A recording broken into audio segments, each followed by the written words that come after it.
Of all the financial titans and philanthropists of the 20th century, none are more complex or mysterious than George Soros. Like Carnegie, J.P. Morgan, and the Rockefellers, he amassed billions through ruthless business decisions, only to turn around and give away most of his fortune to advance his own personal philosophy. He can move world financial markets simply by voicing an opinion, or destabilize a government by buying and selling its currency. He also pledged more aid last year to help people in Russia than the U.S. government did. But now George Soros is worried. He thinks the global economy is coming apart at the seams and that the world needs to be protected from people like George Soros. We may now think that everything is fine, but the fact is that the system is broke and it needs fixing. What you're doing is asking some form of regulation to protect the world against you. Well, I am a player, and I think all players should be regulated. There have to be rules of the game. Take 81,000 to buy. Buy 48,000. Buy him 69,000 YUM. Right now, his Quantum Group hedge fund moves $14 billion of rich investors' money around the world every day, looking for profits and answering to no one. Soros makes huge bets on whole countries and economies. Last year, when he saw cracks in the Asia boom, he began selling the currency in Thailand. Traders in Hong Kong followed suit, triggering a financial crisis that plunged much of Asia into a depression. In the last 2 years, you've been blamed for financial collapse of Thailand, Malaysia, Indonesia, Japan, and Russia. All of the above. All of the above. Yeah. Are you that powerful? No, I think there's a great misunderstanding. The Prime Minister of Malaysia said that the region spent 40 years trying to build up its economy, and along comes a moron like Soros with a lot of money, and it's all over. He called you a criminal. It's easier for him to blame an outside force than to admit that they were mismanaging their economy and their currency. The French finance minister talked about hanging speculators from lampposts. Soros says the Asian currencies would have collapsed even if he hadn't been in the market. They were overvalued. He says people tend to follow his lead because he's been so successful. I think that I've been blamed for everything. I am basically there to make money. I cannot and do not look at the social consequences of what I do. This man is a carnivore of the first order. Jim Grant is the editor of Grant's Interest Rate Observer and one of Wall Street's most respected analysts. He never tires of watching Soros, in part because of the huge bets he's willing to place on his hunches. He has always amazed the people he's worked with at his audacity and his willingness to back up his commitments with enormous sums of money. It causes the blood to drain from ordinary mortals' faces. Like risking $2 billion in Russia. When the Russian market began falling apart in August, Soros was the country's single largest investor. He called the U.S. Treasury and asked Uncle Sam for $7 billion to prop up the ruble. When U.S. officials failed to intervene, Soros wrote a letter to the Financial Times of London saying he thought the Russian currency should be devalued by as much as 25%. A few words from Soros were enough to cause panic selling that fueled the crash. What's it like to have a statement that you make have such serious, grievous consequences? I mean, you can, it looks to me like in a number of situations you can take a position against a currency or make a statement, and the whole country falls apart. Well, it's a tremendous sense of responsibility, actually. And it's also a humbling experience because I am actually trying to do the right thing, and sometimes what I do has an unintended negative consequence, as it did in Russia.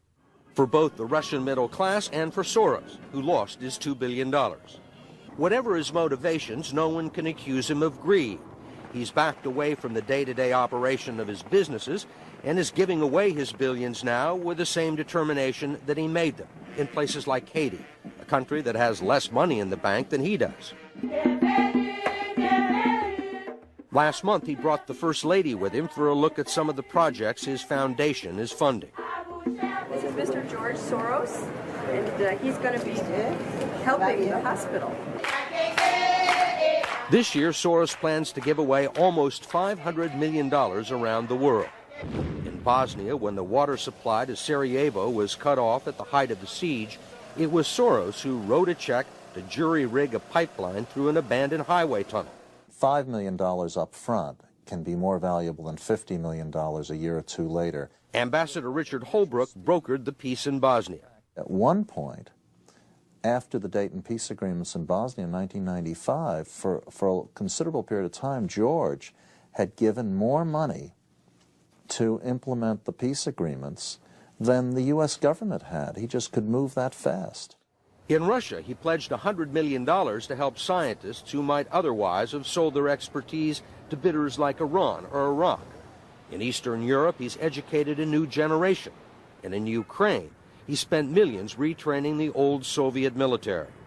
At the center of George Soros, there's an inherent contradiction. Which is? Which is, on one hand, you're the capitalist who does not care about the social consequences of his act, and on the other hand, you are a philanthropist who cares only about social consequences. How do you resolve the two? Recognizing that as a competitor, I've got to compete to win. As a human being, I am concerned about the society in which I live. Which George Soros am I talking to now? The amoral George Soros or the moral George Soros? It's one person. It's one person who at one time engages in amoral activities and at the rest of the time tries to be moral. To understand the complexities and contradictions in his personality, you have to go back to the very beginning, to Budapest, where George Soros was born 68 years ago to parents who were wealthy, well-educated, and Jewish.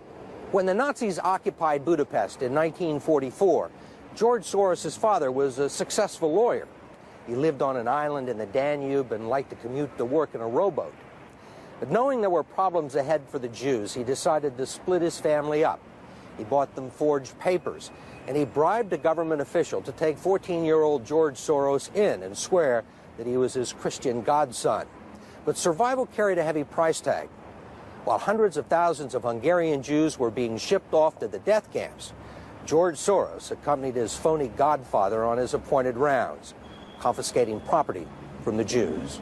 These are pictures from 1944 of what happened to George Soros's friends and neighbors. You're a Hungarian Jew who escaped the Holocaust by posing as a Christian. Right. And you watched lots of people get shipped off to the death camps. Right. I was 14 years old. And I would say that that's when my character was made. In what way? That one should think ahead, one should understand and anticipate events, and one is threatened. It was a tremendous threat of evil. I mean, it was a very personal experience of evil. My understanding is that you went out with this protector of yours who swore that you were his adopted godson. Yes, yes.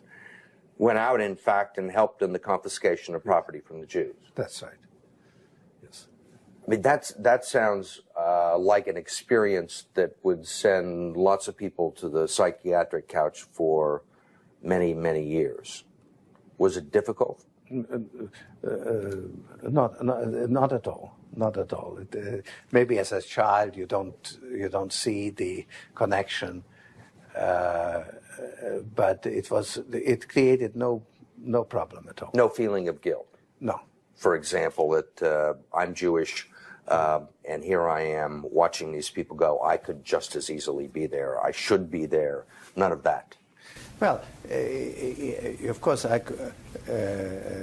could be on the other side, or I could be the one from whom the thing is being taken away. But there was no sense that I shouldn't be there, because that was, well, actually, funny way, it's just like in markets, that if I weren't there, of course I wasn't doing it, but somebody else would be taking it away anyhow. In other words, whether I was there or not, I was only a spectator, the property was being taken away. So I had no role in taking away that property. So I had no sense of guilt. Are you religious? No. Do you believe in God? No. Soros told us he believes God was created by man, not the other way around, which may be why he thinks he can smooth out the world's imperfections. When we went with him to Ukraine, he was treated like a visiting head of state and was received by the president. Then he was received by the prime minister and finally the central bank. 20% in cash. They even allowed him to look at the books and asked him for advice. Lots of people want George Soros' advice. Most recently, South African President Nelson Mandela. Actually, President Mandela asked me, how could South Africa protect itself against speculators like you? And I told him, I wrote him a memo, trying to give him the best advice I could, how to reduce the exposure of South Africa to speculative attack. That's the old stop me before I kill again approach, right? Well, you're telling this is what you can do to stop me. Whether I or somebody else does whatever is happening in the markets, it really doesn't make any difference to the outcome. I don't feel guilty because I'm engaged in an amoral activity which is not meant to have anything to do with guilt. Part of the reason he is so rich is that the Soros hedge funds operate offshore in the Netherlands Antilles to avoid scrutiny by the Securities and Exchange Commission. So even while Soros tells Congress and the Treasury that hedge funds must be regulated to stop the global crisis, he's avoiding the rules. Why is it that Americans can't invest in the quantum fund? It's an offshore fund. Why is that? Because the fund is not registered with the Securities and Exchange Commission.